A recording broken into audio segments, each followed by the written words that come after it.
Na tela cor de terra, o logotipo. Instituto Latino-América Cultura, Ciência e Tecnologia apresenta... A câmera passeia sobre a tela, abrindo como fosse vento na areia e aparecem as palavras junto com ilustrações. História. Cerrado. Bandeirantes. Ouro.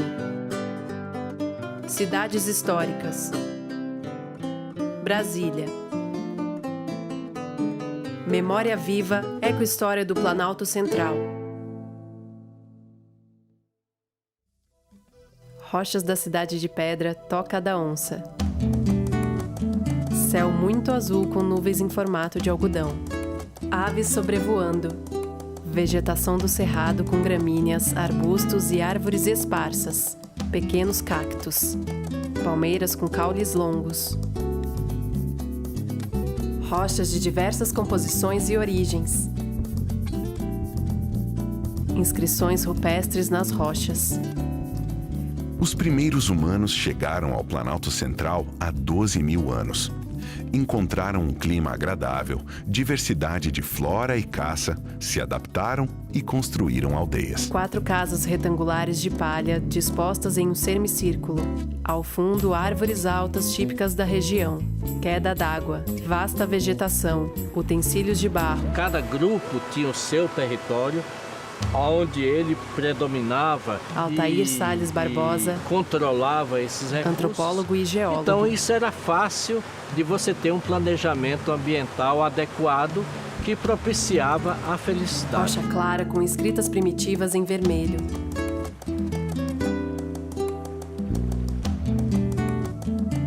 Cachoeira do Abade. Pedras formam um caminho estreito. Atrás de ouro, o homem branco invade, mata e escraviza. Funda povoados, divide a terra e as primeiras fazendas cercam o território. Gado caminhando solto no campo. Pedra fundamental de Brasília, Distrito Esse pedaço Federal. de país em construção foi escolhido pela primeira Assembleia Constituinte para sediar a futura capital da República, proclamada em 1889. Quadros e fotos. Criou-se uma comissão para estudar a topografia, fauna e flora da região. O astrônomo Luiz Cruz comandou os trabalhos, dando nome à comissão composta por 22 técnicos. Mapa com Em indicações. menos de um ano, percorrem os municípios da região e concluem os Rota trabalhos. saindo do Rio de Janeiro, indo até Formosa. O relatório sugere um quadrilátero formado pelas cidades de Pirenópolis, Corumbá de Goiás, Formosa, Planaltina e Lusiânia. Jarbas Silva Marques, professor Na e historiador. passagem da Missão Cruz, e fui eu quem organizou o centenário da Missão Cruz, que teve acampada, tem fotos históricas dela aqui na entrada, na atual entrada, onde passava o Rio Vermelho. A passagem da Missão Cruz aqui deixa as sementes do mudancismo. O Luiz Cruz fez o quadrilátero cumprindo o artigo 3º da primeira Constituição Republicana. E ele tinha que vir no quadrilátero, ele escolheu o local da capital. Centro Cultural José de Lermando Meireles.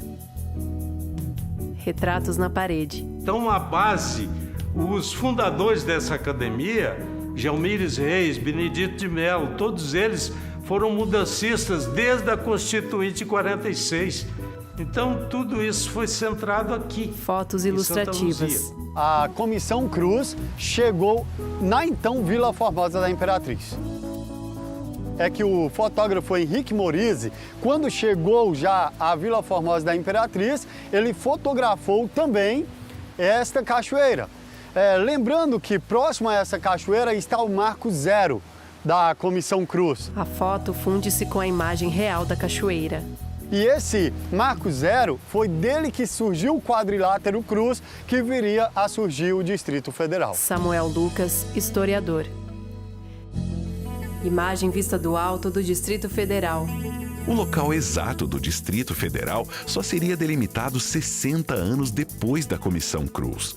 Em 1954, uma nova comissão define uma área de terra pertencente aos municípios de Lusiânia, Planaltina e Formosa. Mapa indicando. Brasília acabou sendo construída dentro do quadrilátero Cruz.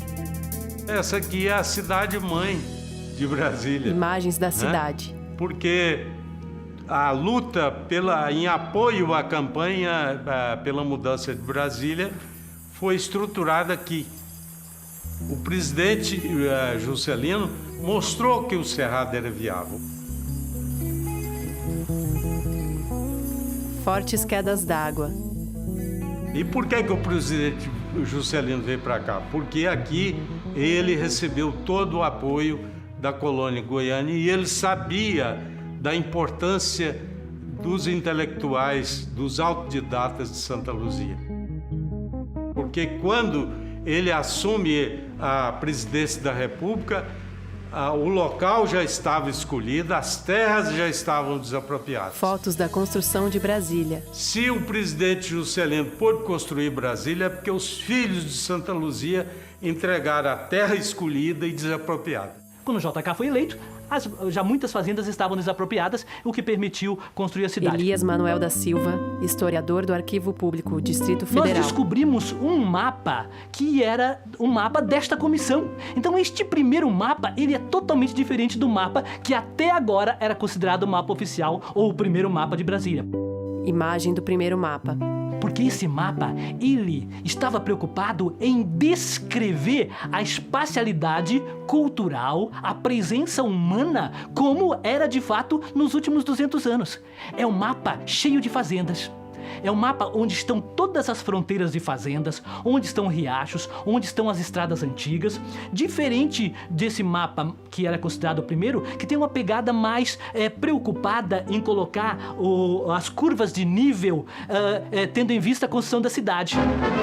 Em automóveis, chegaram à nova capital brasileiros de todos os rincões da pátria para assistir à solenidade da mudança da capital. Vídeo da inauguração de Brasília. 21 de abril de 1960. O autor e realizador da nova CAP chegam à Praça dos Três Poderes, onde o povo os esperava. E foi assim que nasceu Brasília, banhada pela lágrima do povo, abençoada por Deus, sob o signo do cristianismo. Sob o troar da salva de 21 tiros de artilharia e os acordes do hino nacional, o presidente da República hasteou a bandeira brasileira na Praça dos Três Poderes. Bandeira do Brasil sendo hasteada.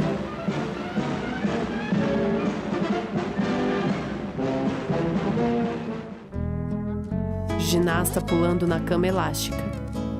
Homens correndo. Congresso sendo construído. A construção de Brasília foi rápida.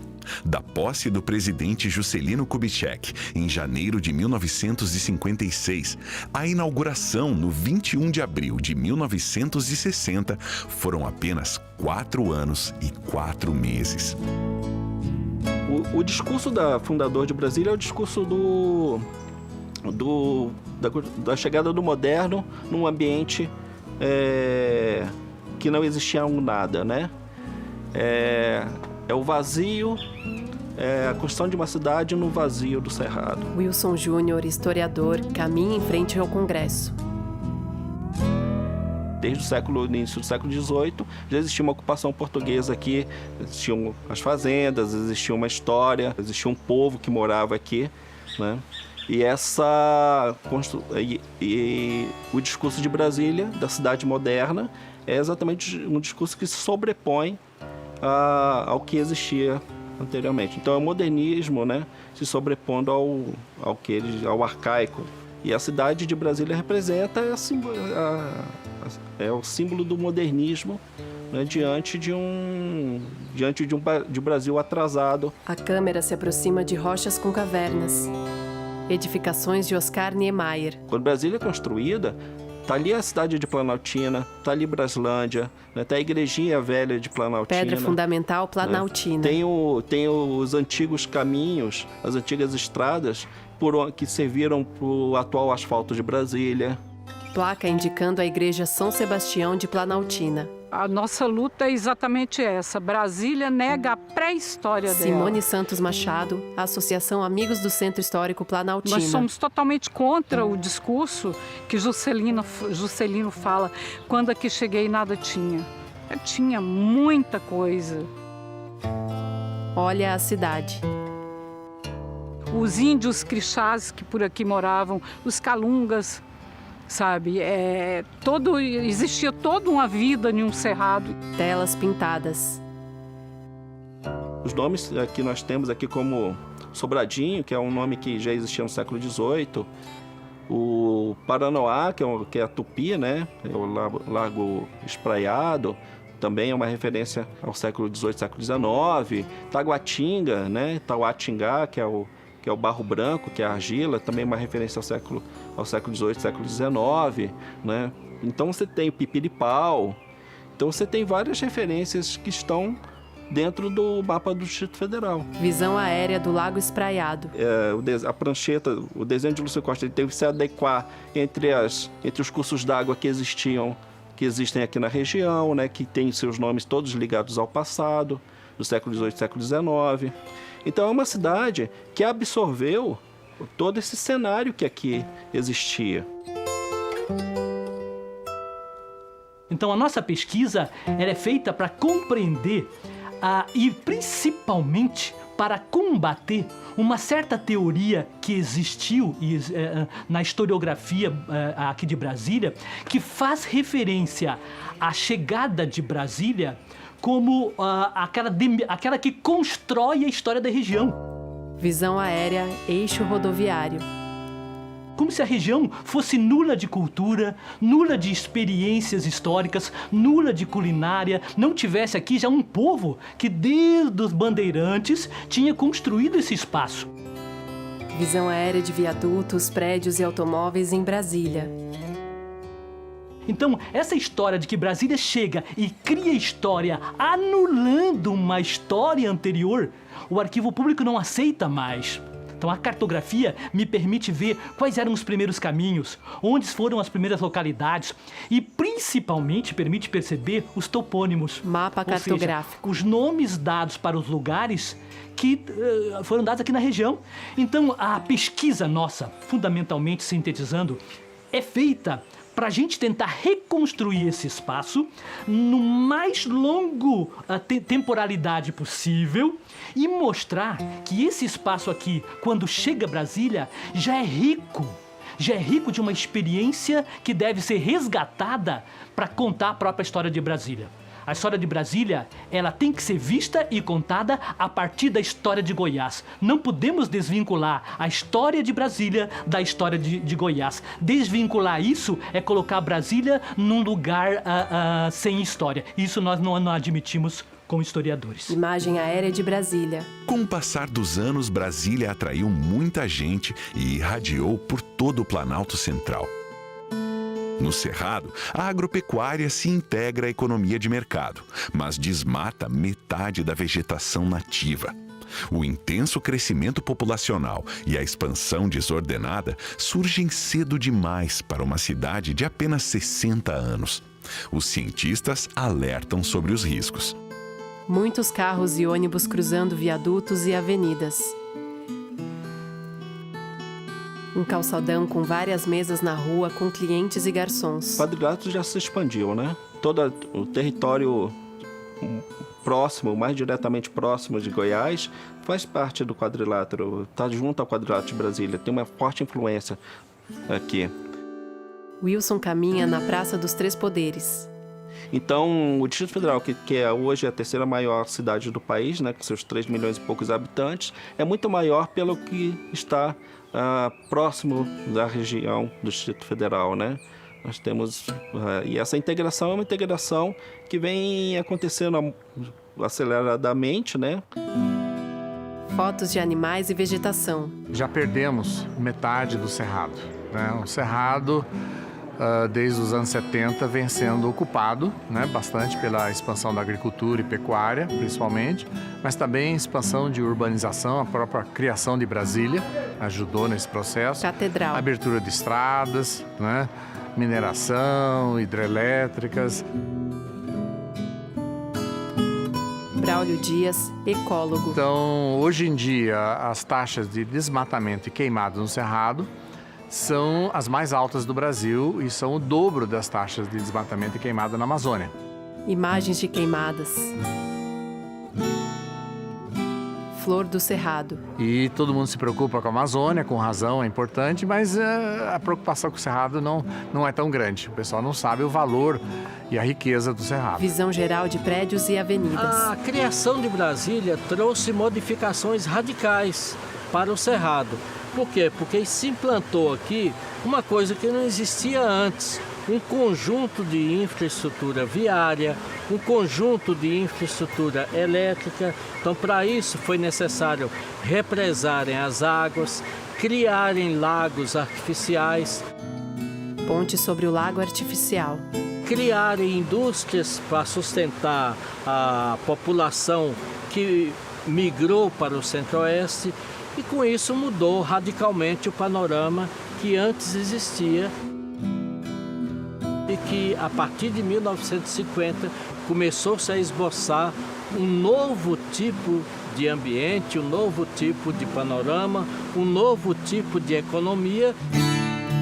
Gado solto no Cerrado. E que hoje nós estamos colhendo o fruto desta economia. Gado comendo no coxo. Em termos de comunidades vegetais e comunidades animais, o Cerrado não existe mais. Lago de águas límpidas e vegetação. Praticamente ele foi extinto dentro dessa perspectiva. E suas águas, que era o grande sustentáculo disso, estão a cada dia que passa também se extinguindo de forma muito rápida. Nossa principal luta hoje é mostrar a importância do Cerrado mais vivo. E ele só vale vivo. Morto não nos interessa. E a gente vive lá, por isso é a gente que sabe e que conhece a importância. Maria do Socorro Lima, coordenadora Rede Cerrado. E a gente pensa da maneira que nós estamos vendo a devastação e o estrago com o Cerrado, ele no futuro só vai ter cinza. E isso vai complicar muito, vai acabar muito com a vida dos seres humanos que vivem no Cerrado. Porque acabando o Cerrado, matando o Cerrado, vai morrer. Mas não morre só quem está no Cerrado, morre também quem está fora do Cerrado. E vou dizer por quê. Porque a água é o Cerrado. Sem água não tem vida. Sem o Cerrado não tem água. E sem a água não tem vida. Queda d'água caindo sobre as pedras. O Cerrado está sendo fragmentado, né? Felizmente a gente tem o Código Florestal, né, que foi revisado em 2012 e transformado na Lei de Proteção da Vegetação Nativa. Então não é só proteção de floresta, mas é proteção também de cerrado, de campos, etc. Duas cascatas, uma ao lado da outra, rodeadas de vegetação. Isso ajuda a proteger principalmente a vegetação ribeirinha ao longo dos rios. Montanhas formadas por rochas. E a vegetação nas escarpas, nas montanhas. Mas a região do Cerrado é dominada por planaltos. Então, essas áreas de planalto não têm proteção legal, né? Então, são essas áreas que estão sendo mais destruídas. A metade sul do Cerrado já está bastante alterada, bastante fragmentada. O que vai acontecer? Nós estamos começando a sentir os efeitos das mudanças climáticas. O clima está mudando, né? Está ficando mais quente e a frequência e a duração das secas está aumentando, né? Brasília passou por vários anos aí de falta de água, né? Nós tivemos que fazer um trabalho de redução de uso de água em Brasília. Nem todas as casas recebiam água todo dia. Então isso é uma demonstração clara dessa mudança. Ponte sobre lago artificial. Carros passando. Prédios e ruas da cidade. Lago. Então o Cerrado tem um valor imenso. Se a gente continua a degradação do Cerrado, essa capacidade dessa vegetação de absorver e proteger e acumular essa água vai ser prejudicada. E todo o Brasil vai sofrer com isso. Então a gente já perdeu... Pantera negra. Algumas espécies que às vezes a gente nem chegou a conhecer. Veado. Keila Juarez, bióloga e ecóloga. A gente foi conhecendo e ainda hoje Raposa. são descritas espécies novas, até de mamíferos. São indivíduos grandes, né? Fácil de você encontrar. Tatu. Onça. Infelizmente é bastante triste. A perspectiva é que a gente tenha reservas vazias. Por quê? Porque as populações precisam cruzar, encontrar outras populações para não ficarem reduzidas a um único espaço. E hoje o que a gente vê é que os parques, as reservas estão isoladas. Então, a tendência é que essas populações que estão dentro de determinado parque comecem a ficar cada vez menor, até chegar a se extinguir localmente. Então, no futuro, é muito possível que a gente tenha muitas reservas com pouquíssimas espécies da fauna. Por exemplo, aqui no Jardim Botânico, a gente tem anta. Mas a população de anta que ocorre aqui no Jardim Botânico não se encontra mais com a população de anta que ocorre no Parque Nacional de Brasília. O perigo mesmo que está pegando é o agronegócio chamado capitalista. Esse sim, de fora, de outros países que não é brasileiro, que vem para investir nas terras brasileiras, né? É esses que estão sim acabando com o Brasil, acabando com as florestas, acabando com o cerrado. Estou dizendo que vivo dentro de uma área cercada de grandes projetos, de grandes investimentos, que diz que é desenvolvimento. E para mim desenvolvimento é o meu pé de caju, o meu pé de manga, que bota todo ano e eu não faço nada com ele. Esse sim é desenvolvimento sustentável. Correnteza d'água. Vasta vegetação. Rochas.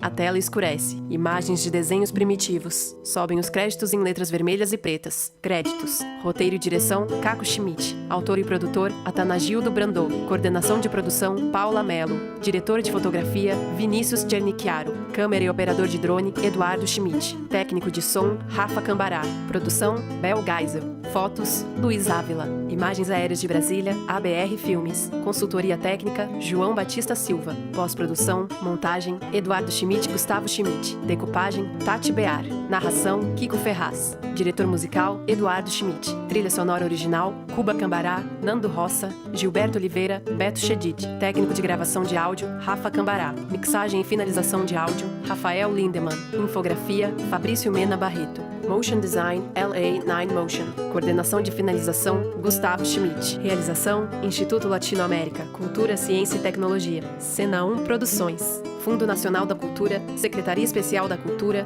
Ministério da Cidadania, Governo Federal.